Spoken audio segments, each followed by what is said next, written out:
Hey YouTube! Welcome to the dartboard. Today I'm going to be talking about the Nintendo Switch and why it's ahead of the technology curve by returning to cartridges. These wonderful little things.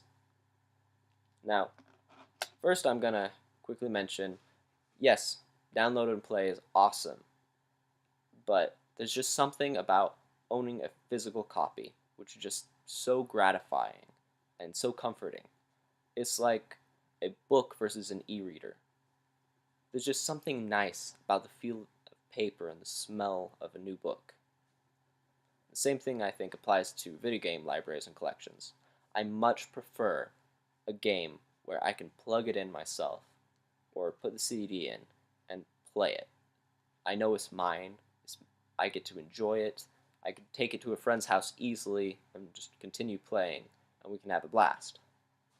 That's the beauty of having physical games that you can have. Now, quick history on cartridges and gaming. Nintendo was a good master of it with the Nintendo Entertainment System, the Super Nintendo Entertainment System, mostly mastering it with the Nintendo 64. These things are wonderful. I still love to play the original game cartridges on the original system. They just did a great job. Now, gaming history has lots of old systems that all used cartridges. Let's look at Sega Genesis, the Atari. They just were the best ways to go. Even when discs started to pop up, we still had little cartridges that had to be used to hold the memory externally. Now, of course, there were some useful innovations. Nintendo patented a way to store data on their cartridges.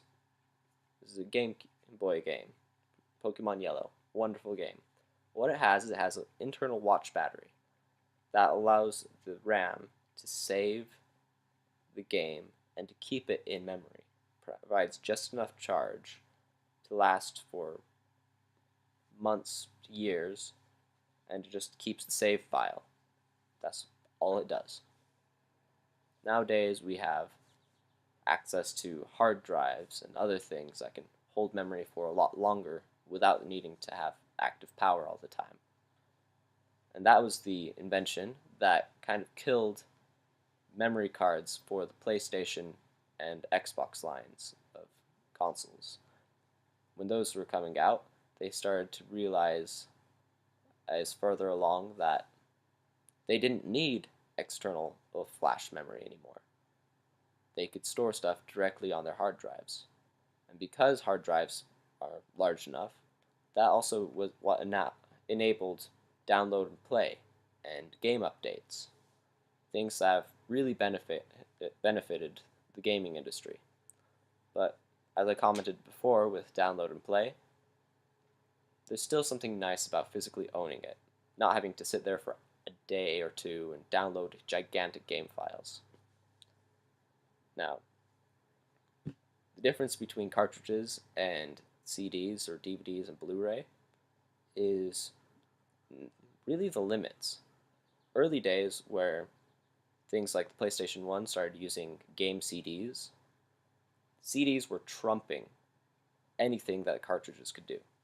This game I held up a little bit ago, Ocarina of Time, is about 36 megabytes of data. That's actually really, really small. Consider that holds all of the game data, all the textures, the meshes, the music, the story, everything. Every line of code is on this little thing. But games are starting to get a lot bigger. You could fit the entire Nintendo 64 library on 8 gigabytes. That's tiny. That's all the games that Nintendo ever allowed to be made on the Nintendo 64 on the basic little card that you take to school to do your homework on. It's tiny.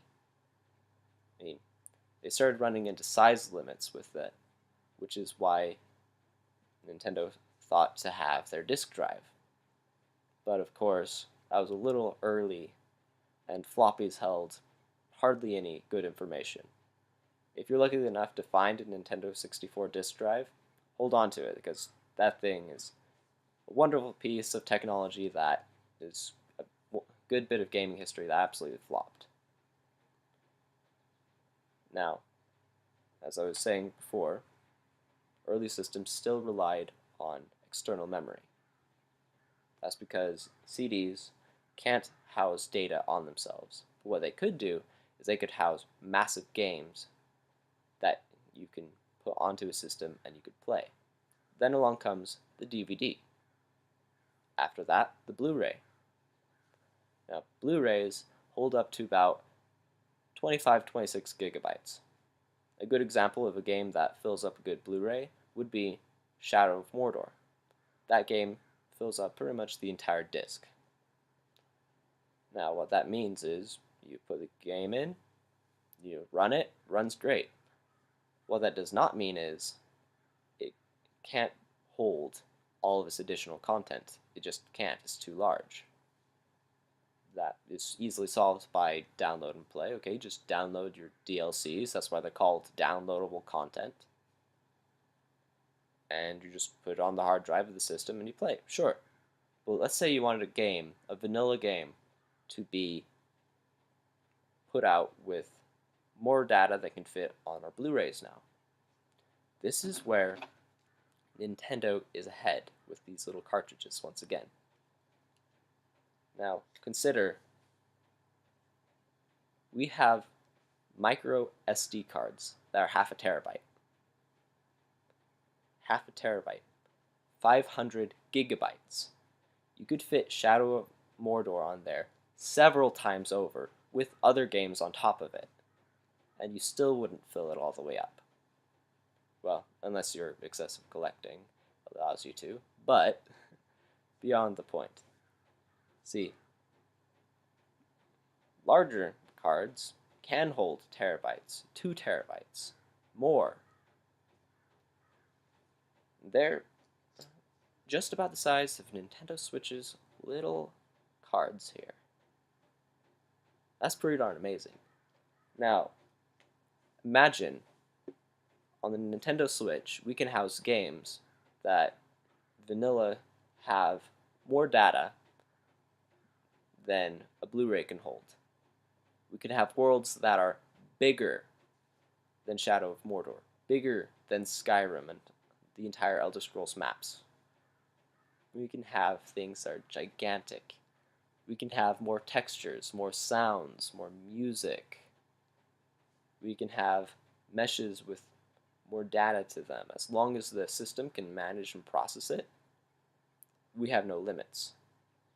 This is the beauty of escaping the tyranny of disk size limit.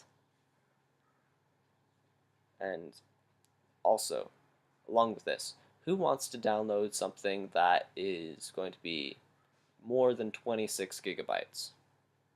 It's going to take you a couple days. That's kind of why I see the return of cartridges. Is they're convenient.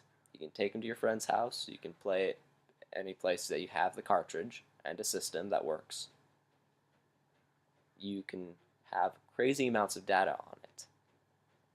Games just get bigger and bigger, more and more data, more and more realistic, or more and more story, more and more worlds.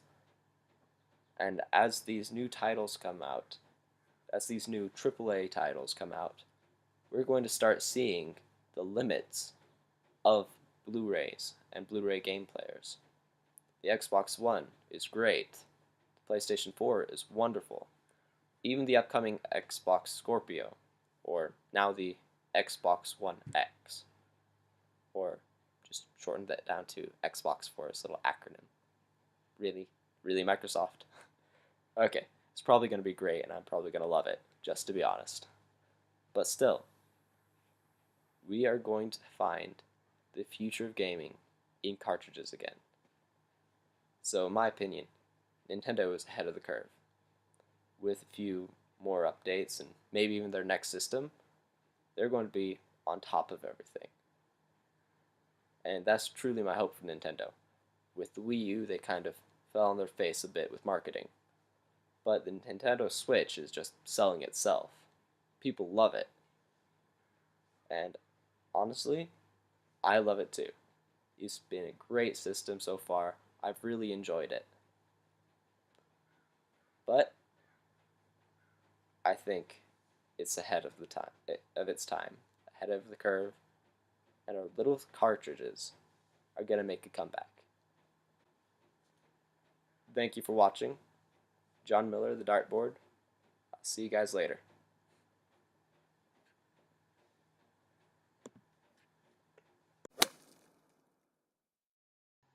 Hey guys, if you liked what you saw, take a moment to like and subscribe. If you're interested in supporting me and my efforts to create videos for you guys, there's a link to my Patreon in the description of every video, so please take a moment to look at that. Also, I'm very interested in making content that you guys want to see.